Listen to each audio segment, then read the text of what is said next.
This is the first of a series of videos on blood, chapter 18. So, as an overview, blood is a connective tissue. And as you remember from last semester, all connective tissues are primarily made up of cells and extracellular non-living matrix. And that the matrix is proteins, usually fibrous proteins, and ground substance, so fibers and ground substance make up the matrix. And the properties of the connective tissue primarily are the properties of the matrix. So if there are more fibers than ground substance, you end up with a fibrous, dense connective tissue, like if it's regular, it'd be like tendons and things like that. If it's more ground substance than fibers, you end up with something like hyaline cartilage. If the proteins are not fibrous but globular and the ground substance is liquid, you end up with blood. In all cases, connective tissue has relatively few living cells and a lot of extracellular matrix, and blood is no exception. So blood is being continuously regenerated. The cells themselves in the blood come from bone marrow. We'll talk about that later. We call these cells formed elements rather than cells, and I'll get to that in just a couple of moments. So blood moves gases and nutrients and wastes and hormones around the body. It's used to distribute heat and a bunch of other things. It's part of the cardiovascular system. The heart pumps the blood, and we're going to see later that arteries transport blood away from the heart, veins transport blood to the heart, and capillaries are the organs of exchange.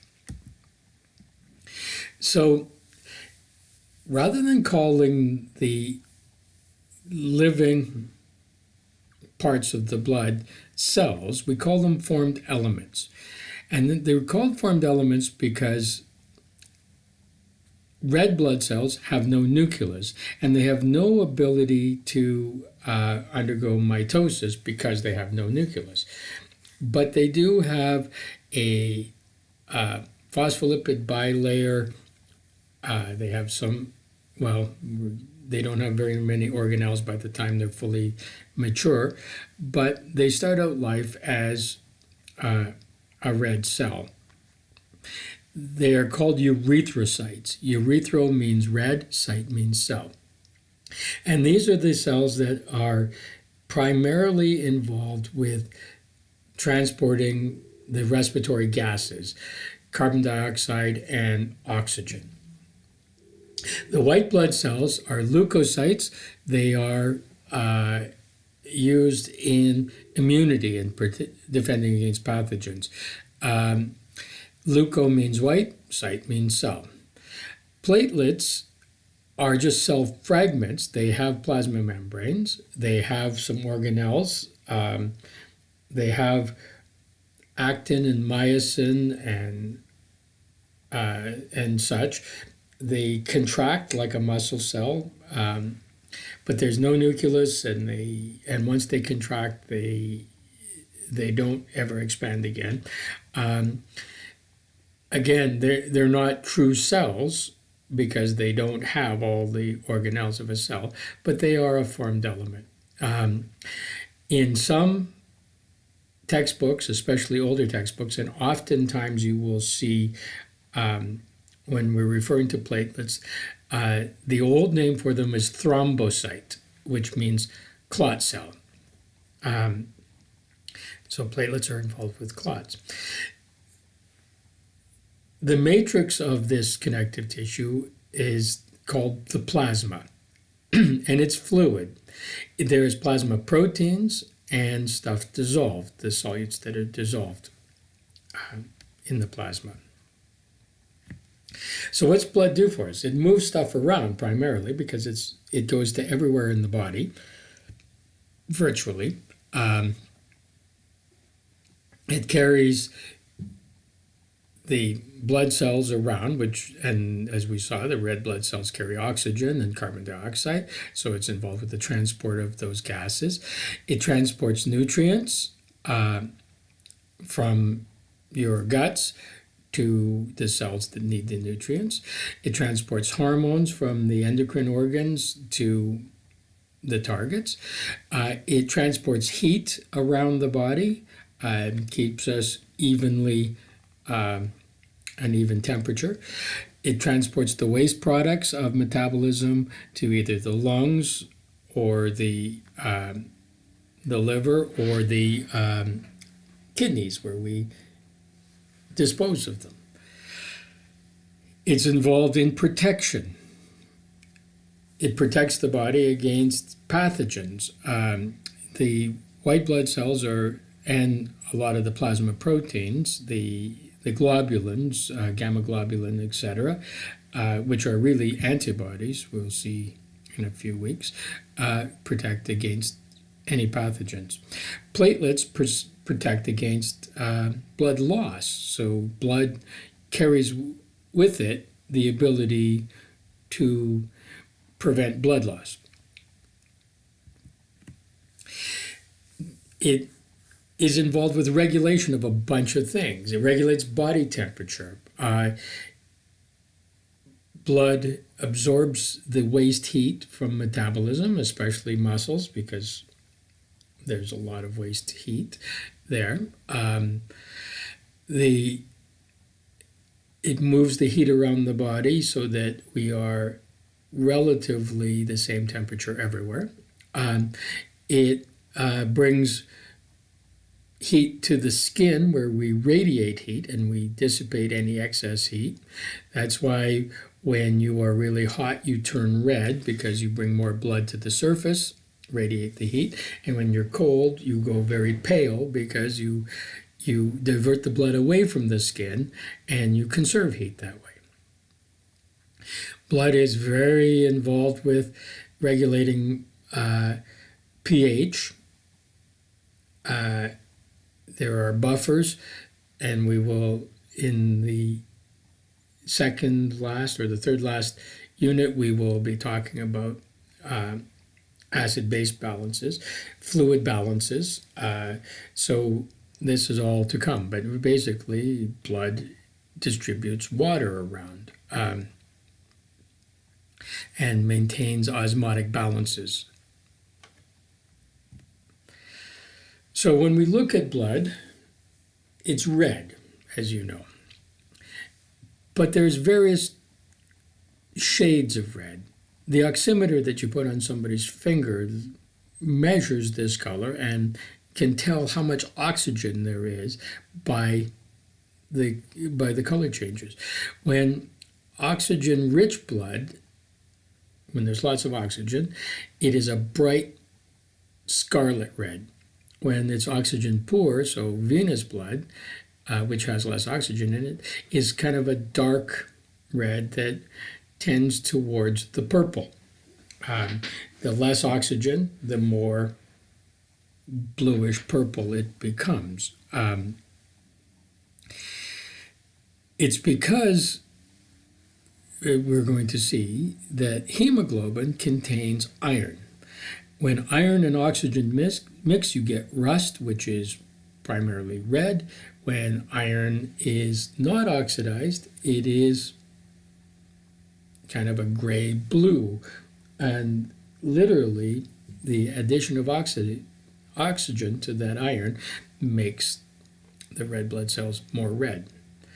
Now, on average, we have about 5 liters of blood in an adult.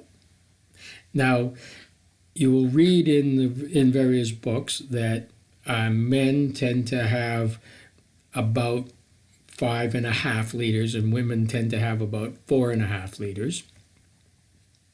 That's really got very little to do with hormones or male and female. It has to do with average size. So an adult man that weighs 160 pounds will have someplace around 5 liters of blood in them. A person that weighs 250 pounds will have 5.5 liters of blood. And a woman that weighs 250 pounds will have 5.5 liters of blood, more than the man. It's just that the average size of women is slightly smaller, if we look at the means, than the average man.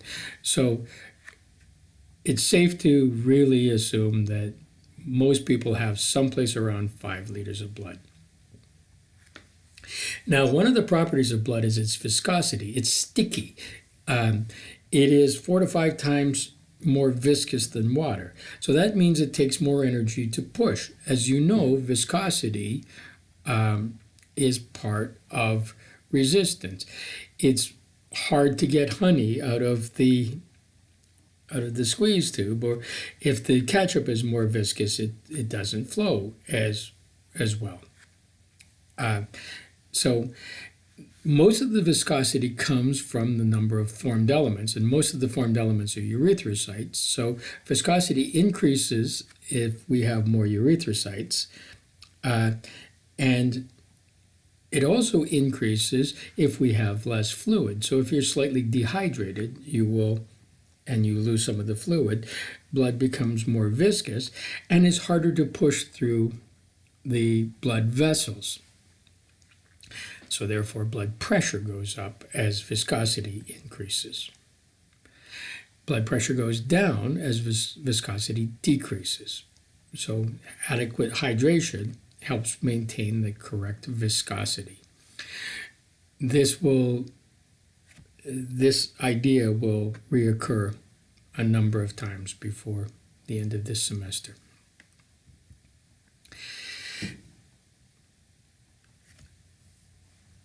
There is an exchange has to happen between blood carrying things to tissues and the tissues themselves.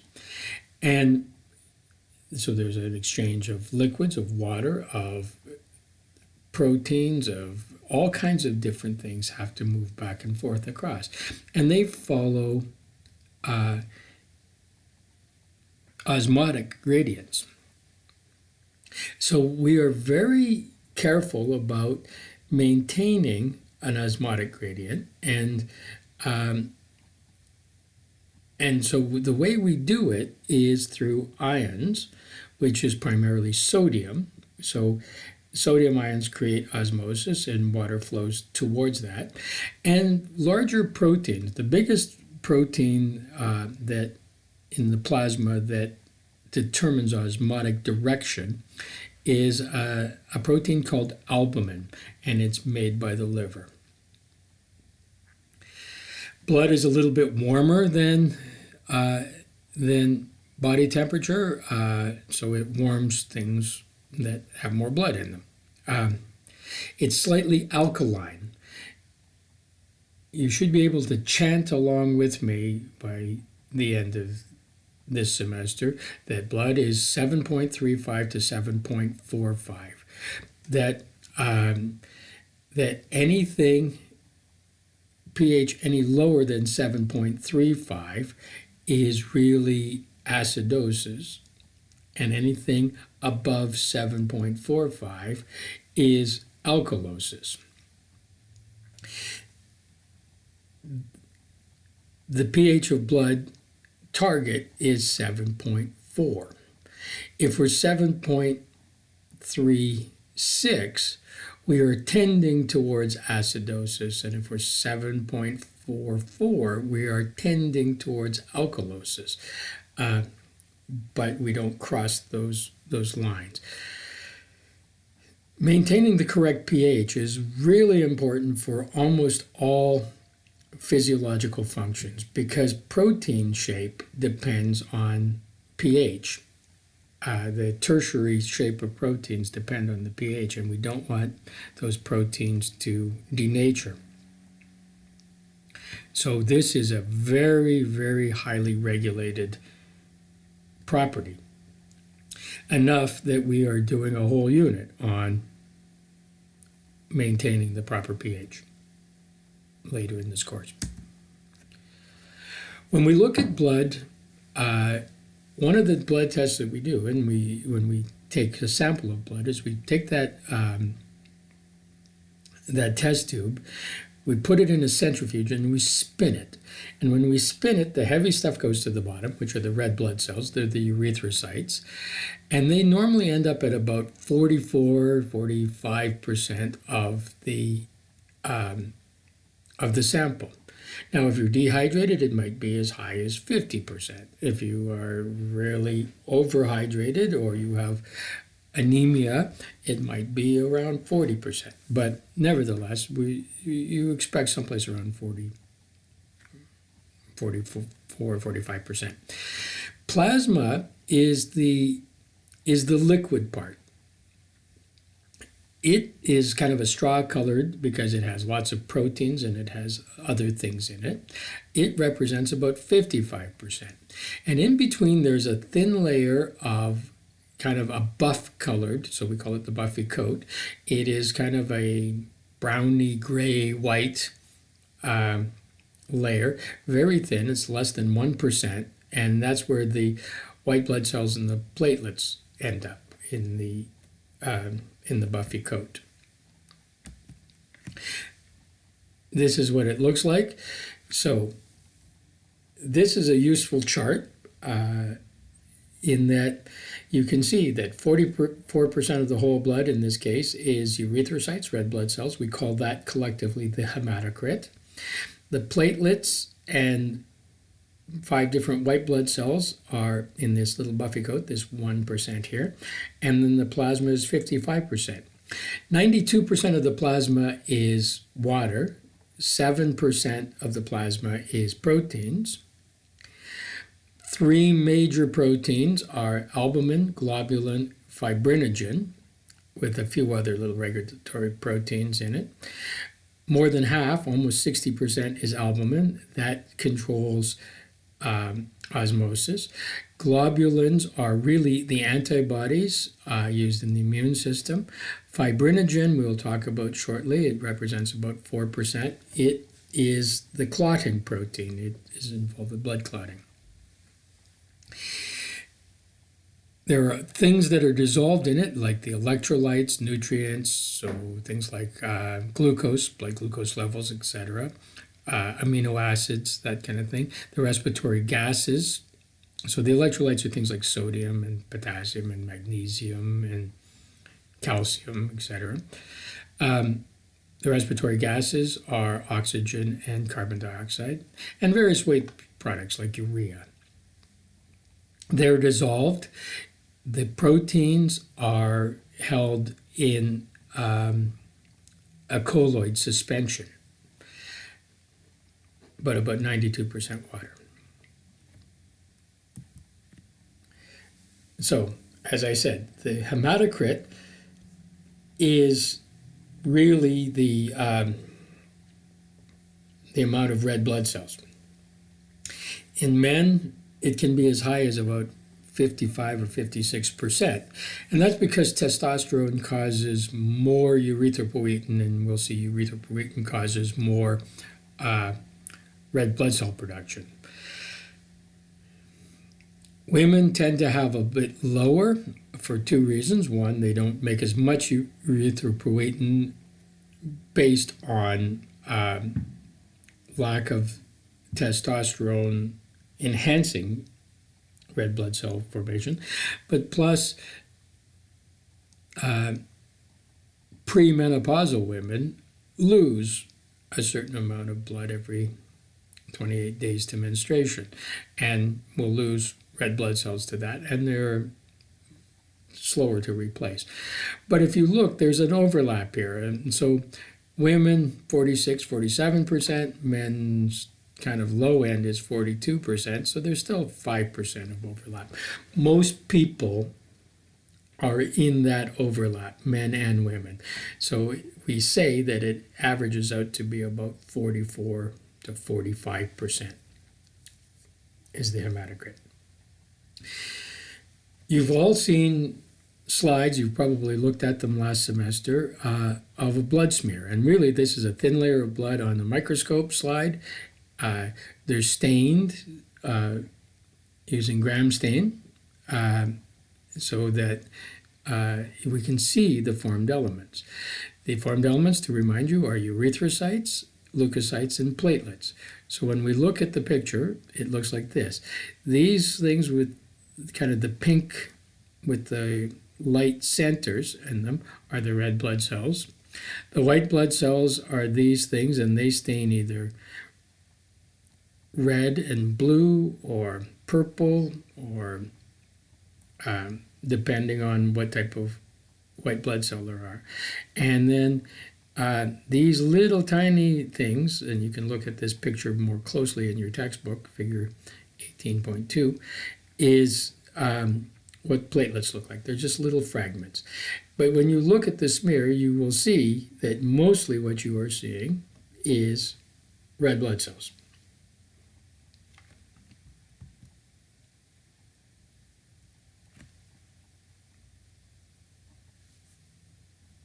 I'm going to end this video here and pick up in the next video at blood plasma.